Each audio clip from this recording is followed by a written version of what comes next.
मुंबई के अंधेरी में वैसे तो बहुत से ऑटो चलते हैं, लेकिन चौराहे पर एक शाम सिग्नल के पास एक काले रंग का ऑटो सिग्नल तोड़ते हुए जा रहा था। ट्रैफिक पुलिस का एक सिपाही उसका पीछा करने लगता है। कुछ दूर जाने के बाद ऑटो एक सुनसान रोड पर मुड़ जाता है।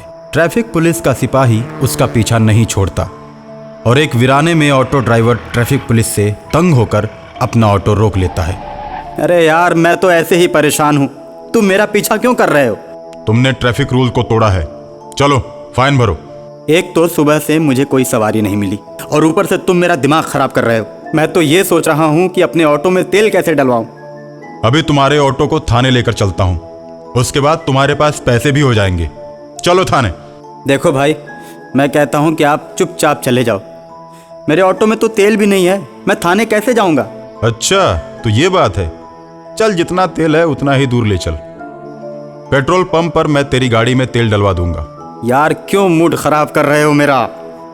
और इतना कहते ही ऑटो ड्राइवर का चेहरा बदलने लगता है। उसकी आंखें लाल होने लगती हैं, उसके दांत बाहर आने लगते हैं जिसमें खून लगा रहता है।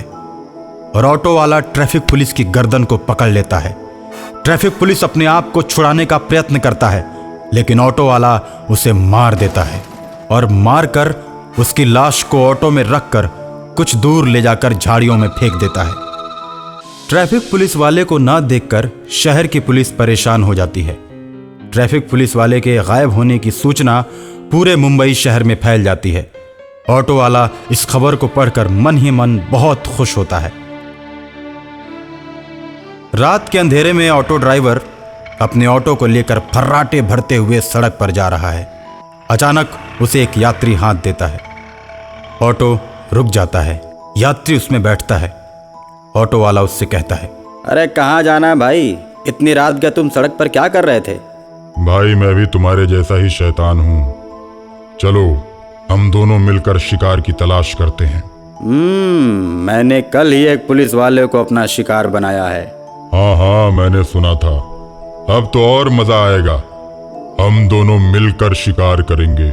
ये कहकर वो दोनों ऑटो से अपने शिकार की तलाश में चल देते हैं। कुछ ही दूरी पर चलने के बाद उन्हें एक औरत हाथ देती हुई दिखाई देती है। वे दोनों ऑटो को रोक देते हैं और उस औरत से पूछते हैं, अरे मैडम, आपको कहाँ जाना है? मुझे आगे बरसोवा तक जाना है, क्या आप चलोगे? हाँ मैडम, हम उधर ही जा रहे हैं। कितना किराया होगा भैया? 50 रुपए। इसके बाद वो महिला ऑटो में बैठकर उनके साथ वर्सोवा की तरफ चल देती है। लेकिन कुछ दूर चलने के बाद ऑटो ड्राइवर ऑटो को दूसरी तरफ मोड़ लेता है। ऑटो को दूसरी तरफ मुड़ता हुआ देख वो महिला डर जाती है और तुरंत ऑटो को रोकने के लिए कहती है, अरे भैया, ये किस रास्ते पे ले जा रहे हो? ये तो बरसोवा का रास्ता नहीं है।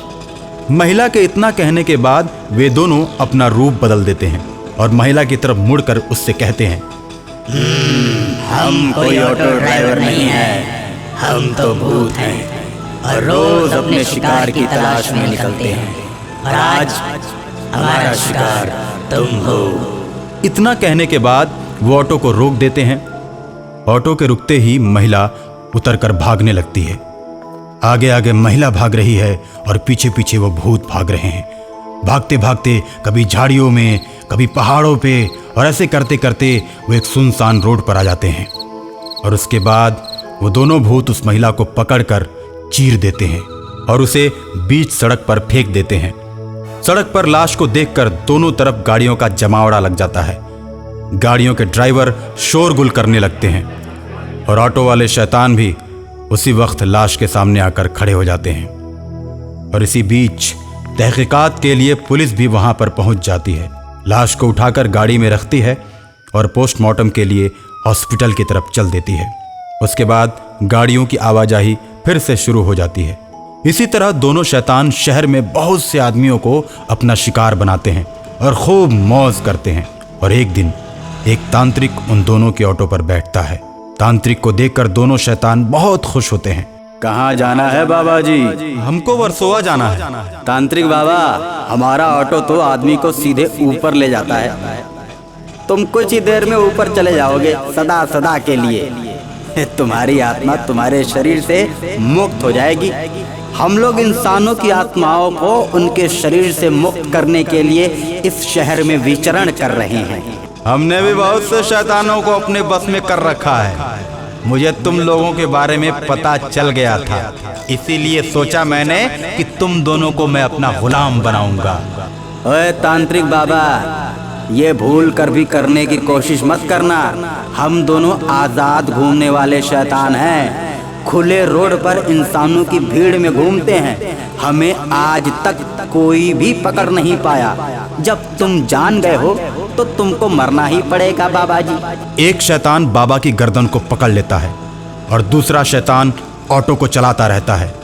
बाबा की आंखें बाहर को निकल आती हैं और मुंह खुला का खुला ही रह जाता है। शैतान तांत्रिक बाबा को मार देता है और गाना गाता है, बाबा लाएंगे क्रांति टंग डंग डंग डंग डंग, बाबा लाएंगे क्रांति टंग डंग डंग डंग डंग। ये लो, ये भी मर गया, हमको कैद करने चला था। तांत्रिक को ऑटो में लेकर दोनों चलते चले जा रहे हैं। जब कुछ दूर तक गाड़ियों का आवागमन दिखाई नहीं देता है तो बीच रोड पर तांत्रिक की लाश को फेंककर वे दोनों निकल पड़ते हैं। मुंबई में फिर से कोहराम मच जाता है कि सड़क पर काफी घटनाएं होने लगी हैं। इसको देखते हुए सरकार शहर में सड़कों पर रात 10 बजे के बाद आवागमन बंद करके कर्फ्यू लगा देती है। सभी सड़कों पर सन्नाटा पसर जाता है, लेकिन ऑटो वाले शैतान नहीं मानते। उनका ऑटो चलता रहता है। एक शैतान ऑटो को चलाता है तो दूसरा उसमें बीमार होने का बहाना करके बैठा रहता है। पुलिस की 100 नंबर की गाड़ी उस ऑटो को रोकती है। ऑटो वाले, गाड़ी रोक, तुझे पता नहीं कर्फ्यू लगा हुआ है और 10 बजे के बाद सड़क पर निकलना मना है। चल ऑटो लेकर चल थाने में। मुझे मालूम है साहब, लेकिन मेरे भाई की तबीयत बहुत ज्यादा खराब है, इसको लेकर मैं हॉस्पिटल जा रहा हूँ। सड़क पर शिकार नहीं मिला तो दोनों शैतान हॉस्पिटल चले जाते हैं। हॉस्पिटल में दोनों नर्स का रूप धारण करके बहुत से मरीजों को मार देते हैं और उसके बाद डॉक्टर के कैबिन में पहुंचते हैं। डॉक्टर दोनों नर्सों को देखकर बोलता है, देखो बहुत सीरियस मरीज आ रहे हैं, पूरे वार्ड को घूम घूम कर चेक करते रहो। हम इसी की सूचना देने आए हैं। 10 मरीज तो मर गए। अब जब 10 मरीज मर गए और ऊपर पहुंच गए तो तुमको भी ऊपर पहुंचा देते हैं, उनका इलाज करते रहना। और उसके बाद दोनों नर्स शैतान का रूप धारण कर लेते हैं। एक शैतान दरवाजा बंद करता है और दूसरा शैतान उस डॉक्टर का मुंह दबोचकर उसका गला दबा देता है। और जैसे ही दोनों शैतान बाहर निकलते हैं, सामने तांत्रिक आकर खड़ा हो जाता है।